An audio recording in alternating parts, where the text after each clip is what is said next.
Hello, thank you to Pathpresenter for this case of silicone granuloma.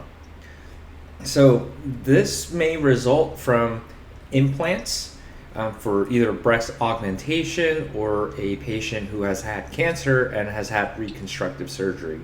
Silicone granulomas don't necessarily have to arise from the silicone implant rupturing. It could microscopically or slowly leak out without rupture. It can lead to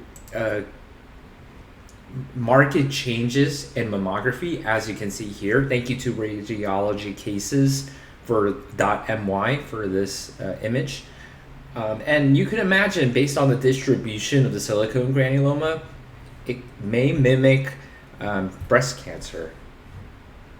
So what you will see in silicone granuloma is a lot of white infiltrates from low power.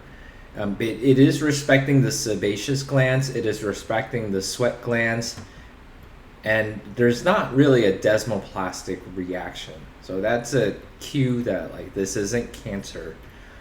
As you delve in closer, you have these geometric circles of varying sizes. So that should clue you in that this is silicone granuloma. These are non-polarizable, and what your body is reacting, how your body is reacting to the silicone granuloma is your histiocytes, or the garbage cleaners of your body, kind of engulf these granulomas, or engulf these silicone particles and form granulomas. So your differential includes infection. Cryptococcus can look like this, but it wouldn't be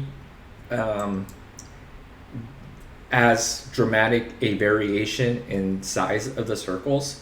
And Cryptococcus looks a bit myxoid as well with the capsule, and it has more background inflammatory cells because your body's reacting to this infection.